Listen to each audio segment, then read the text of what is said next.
बिस्मिल्लाहिर्रहमानिर्रहीम। कैसे हैं भैया आप लोग? रटना नहीं है, समझना है। Sindh text book board first year chemistry new book chapter number 3 का पार्ट 5 हम करने जा रहे हैं। सेल्फ असेसमेंट रह गया था और जो टेबल था एक वो रह गया था।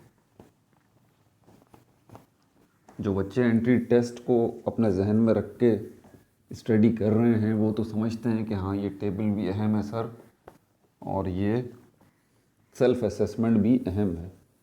जो बच्चे सिर्फ अपने एग्ज़ाम को फोकस किए हुए हैं उनके लिए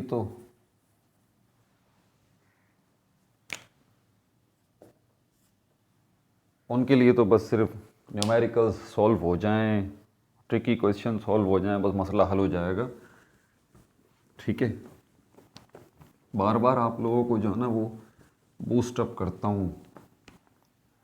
पूरे मुल्क का जो है अभी वो क्या निकला था, अभी मैंने बताया भी था।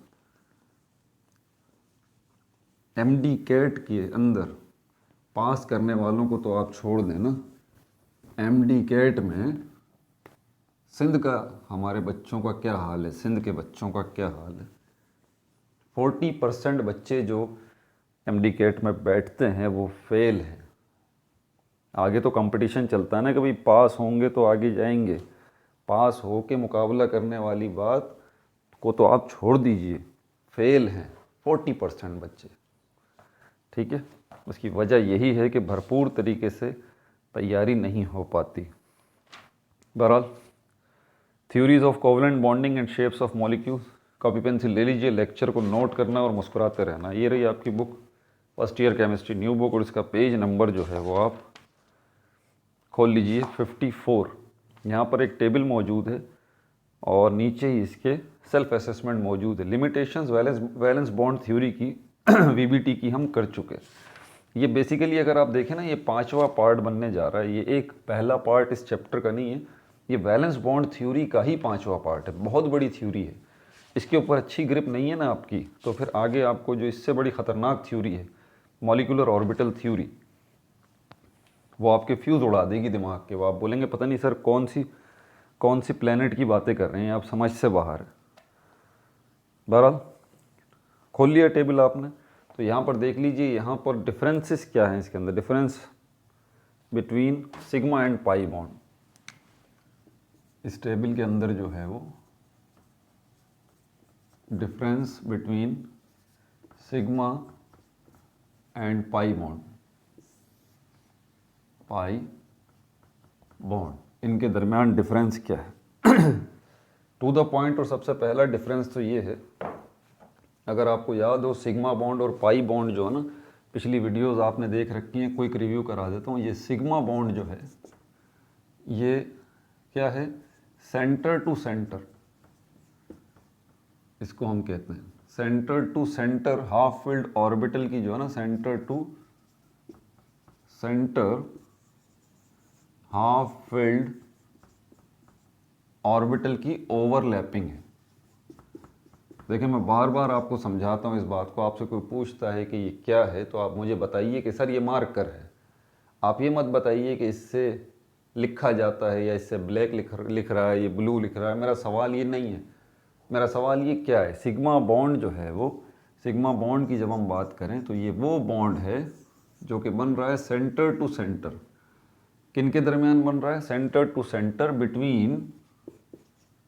Between half filled overlapping, half filled overlapping of orbitals, यानी कि ऐसे ऑर्बिटल्स जो कि हाफ फिल्ड हैं उनके दरमियान जो है वो ओवरलैपिंग हो रही है। सिग्मा बॉन्ड को हम कहते हैं, यहाँ पर इसमें लिखा हुआ है हेड टू हेड ओवरलैप है, हेड टू हेड ओवरलैप है। ठीक है भाई। और अगर पाई बॉन्ड को देखें तो लेटरल ओवरलैप है, लेटरल या side way overlap, side way overlap. यहाँ इसकी पिक्चर भी बना के आपको दिखा देता हूँ। सिग्मा बॉन्ड के अंदर हमारे पास 3 टाइप्स हैं, एस एस सिग्मा बॉन्ड है, एस पी सिग्मा बॉन्ड है और पी पी सिग्मा बॉन्ड है। एस एस सिग्मा बॉन्ड ये है जिसके अंदर एस क्योंकि स्फेरिकल है तो ये जो है वो एस एस सिग्मा बॉन्ड है, ठीक है। और इसमें देख लें आप, मेन चीज़ जो है वो सेंटर टू सेंटर, मैंने कहा है कि ये देखें, ये सेंटर, ऊपर नीचे का सिस्टम नहीं है, ठीक है। हाफ फिल्ड एटॉमिक ऑर्बिटल्स ऊपर नीचे से कनेक्ट नहीं है, बल्कि बिल्कुल आमने सामने है, बिल्कुल आमने सामने। इनके सेंटर जो है ना, दोनों के सेंटर एक दूसरे के सामने हैं। ये मेन चीज़ ध्यान में रखिए, अगर आप इससे हट गए तो आप भूल जाएंगे पाई बॉन्ड को और सिग्मा बॉन्ड को।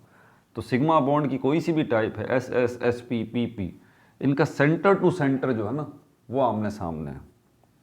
उसके बाद एस पी की तरफ चलते हैं तो पी आपको पता है कि ये वाला ऑर्बिटल कहलाता है और ये हमारे पास एस आ गया। इसके अंदर भी सेंटर टू सेंटर आप देख लें, दोनों का सेंटर आमने सामने है। समझ में आ गई बात। और तीसरी जो है हमारे पास पी पी, इसके अंदर हमारे पास एक ये रहा पी और दूसरा ये रहा पी। इसके अंदर भी आप देख लें, इस ऑर्बिटल पी का जो सेंटर है वो इस ऑर्बिटल पी के बिल्कुल आमने सामने है। ये मेन चीज़ है, इसको कहते हैं हेड टू हेड ओवरलैप। अब पाई बॉन्ड की तरफ चलते हैं ना, तो इसमें आपने एक और चीज़ को देखा होगा, सिग्मा बॉन्ड को के टच वाला सिस्टम हो रहा है या मिक्स वाला सिस्टम हो रहा है कि ऑर्बिटल्स आपस में मिक्स अप हो रहे हैं, मिक्स अप हो रहे हैं। यहाँ पर भी देख लें, यहाँ से ये मिक्सअप हो रहे हैं, ये यहाँ से मिक्सअप हो रहे हैं और ये यहाँ से मिक्सअप हो रहा है। नज़र आ रही है बात आपको। अब पाई ऑर्बिटल की तरफ चलते हैं तो पाई ऑर्बिटल, ये पहली बात ये कि पाई ऑर्बिटल जो है ना वो एस और एस ऑर्बिटल के दरमियान नहीं बनता, ठीक है। ये पी पी के दरमियान ही बनता है। और ये देखें, ये आमने सामने है, टक टक टक टक ये बॉन्ड बना हुआ है, नज़र आ रहा है आपको। ये जो मैं डॉट्स बना रहा हूँ, ये देखें, ये भी दूर है, ये भी दूर है, आमने सामने है। समझ में आ रही है बात, आमने सामने है, लेकिन एक दूसरे से मिक्स होने वाली पोजीशन यहाँ पर नहीं है, इतनी दूरी से बॉन्ड बना रही है, पहली बात। दूसरी बात, ये लेटरल है, लेटरल मतलब साइड वे, आमने सामने इसको बना रहे समझ में आ रही है बात, इसको हम कहते हैं साइड वे। जिस तरह के साइड वे का मतलब ये होता है, जैसे मैं यहाँ पे खड़ा हूँ, मेरे साथ कोई दूसरा इस साइड पे खड़ा है, मेरा भी मुंह इस तरफ है, उसका भी मुंह इसी तरफ है, ये बराबर में खड़ा हुआ, ये बराबर, दिस इज साइड वे। और इसी को हम क्या कहते हैं, इसको हम कहते हैं लेटरल, ठीक है। लेटरल का उर्दू मतलब होता है पहलू में, मतलब आपकी साइड में कोई चीज़ हो, पहलू या साइड में, लेटरल।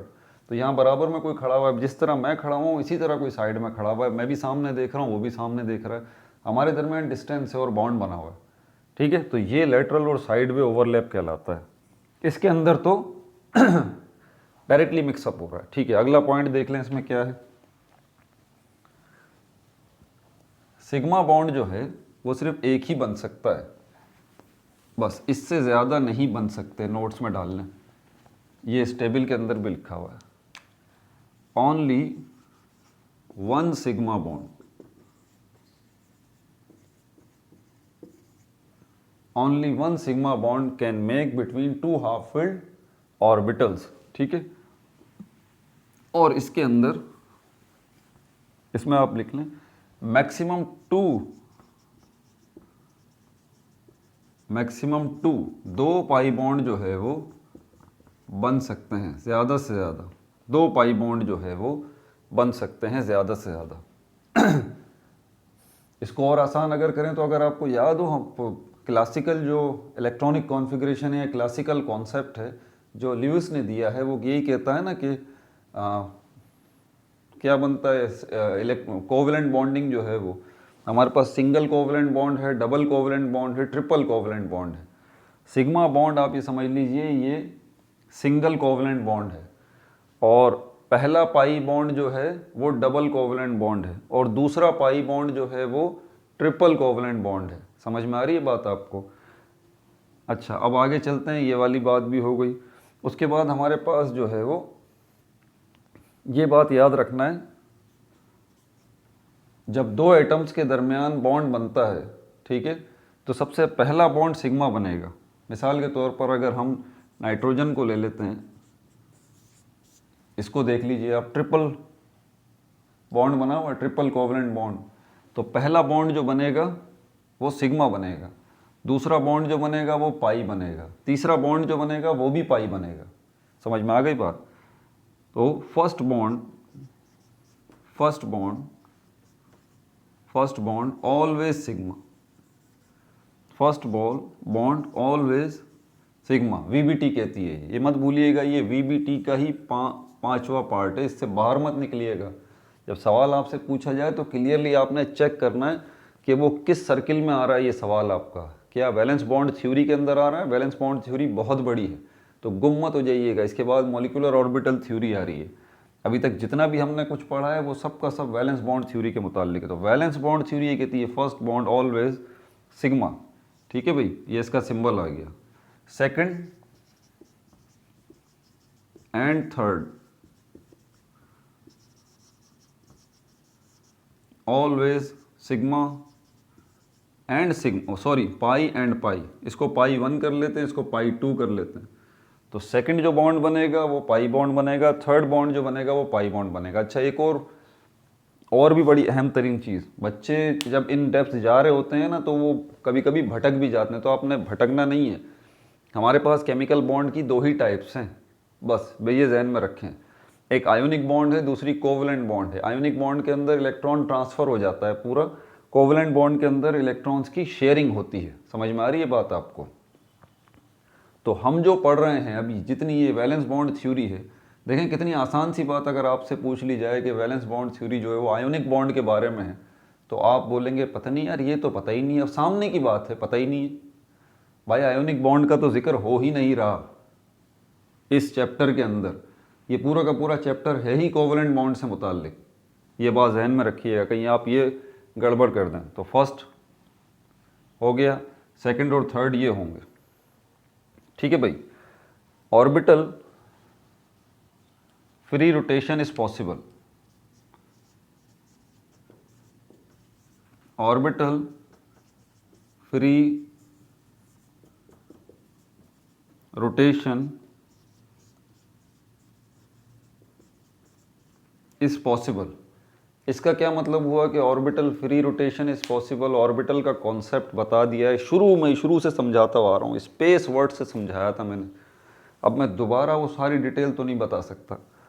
अब ऑर्बिटल क्या, फ्री रोटेशन का मतलब आज़ादाना, रोटेशन मतलब कोई चीज़ सर्किल में हरकत करती है।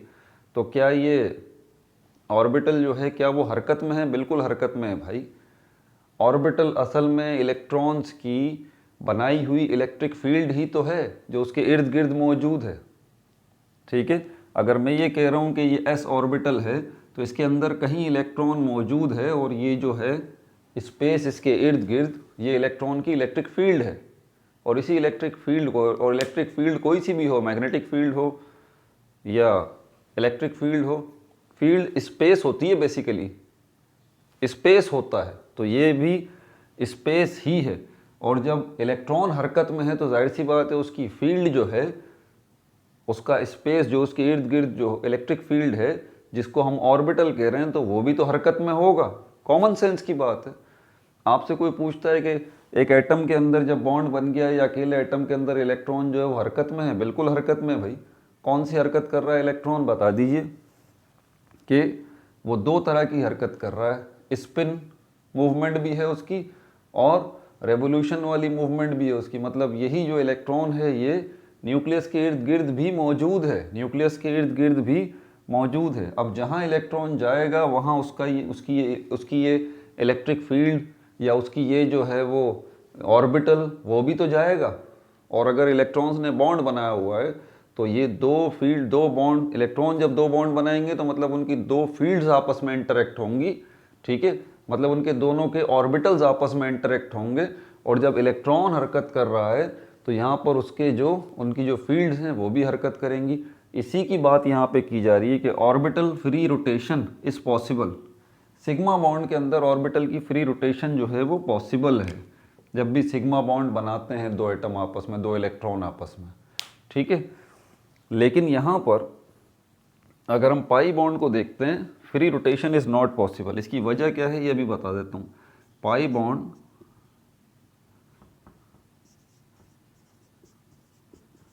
Bonds free rotation is not possible, is not possible. अब पाई बॉन्ड जो है उसकी फ्री रोटेशन वो आसानी से न्यूक्लियस के इर्द गिर्द, ये पाई बॉन्ड जो है क्यों नहीं घूम सकता भैया? पाई बॉन्ड को देख तो लें। पाई बॉन्ड असल में मिक्सअप नहीं हो रहे ऑर्बिटल्स के, मिक्सअप नहीं हो रहे, बल्कि पाई बॉन्ड क्या है, दूर से डिस्टेंस बन रहा है, दूर से इस तरह का है। तो इसके लिए इतनी आसान नहीं है, ठीक है, कि ये आज़ादाना हरकत कर सके, क्योंकि इसकी बेचारे की तो अपनी दूर है, जितना दूर है। शुरू में एक बात बताई थी, याद करें आप, मैंने कहा था बॉन्ड की स्ट्रेंथ, बॉन्ड की ताकत जो है कि कौन सा बॉन्ड कितना स्ट्रॉन्ग है, इस पर बड़े सवाल बनते हैं। कौन सा बॉन्ड जो है वो कितना स्ट्रॉन्ग है, ये डिपेंड करता है उस उन बॉन्ड्स की ओवरलैपिंग के दरमियान, किस हद तक ओवरलैपिंग हो रही है। तो यहाँ पर तो देखें आप, ओवरलैपिंग कहाँ हो रही है, इसमें कोई शक नहीं, लेकिन कितनी दूरी से ओवरलैपिंग हो रही है, ठीक है। इससे ही पता लगता है कि पाई बॉन्ड जो है वो सिग्मा बॉन्ड से वीक है। समझ में आ रही है बात? यहाँ पर तो मिक्स हुए हुए हैं ऑर्बिटल, ठीक है, जबकि यहाँ प्रॉब्लम है। तो फ्री रोटेशन जो है वो न्यूक्लियस के इर्द गिर्द पाई बॉन्ड की वो पॉसिबल नहीं है। हाँ, रोटेशन तो हो रही है, ये बात मत भूलिएगा। फ्री रोटेशन, आज़ादाना हरकत जो है बग़ैर किसी परेशानी के, वो जो है वो सिग्मा बॉन्ड में हमें नज़र आती है, ठीक है, पाई बॉन्ड में नज़र नहीं आती। अच्छा, इसका आखिरी पॉइंट जो है मेरे ख्याल में, वो भी मैं बता दूं अभी आपको, लेकिन उसको मैं अभी एक्सप्लेन नहीं करूंगा, क्योंकि MOT मॉलिक्यूलर ऑर्बिटल थ्योरी के बाद हमारे पास शेप्स ऑफ ऑर्बिटल आएगा ना, उसमें एक ख़ास बात डिस्कस करनी है, ऑर्बिटल फ्री रोटेशन, ठीक है। अच्छा, उसके बाद electron cloud is denser at the plane,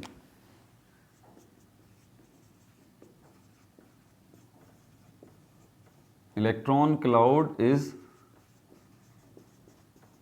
denser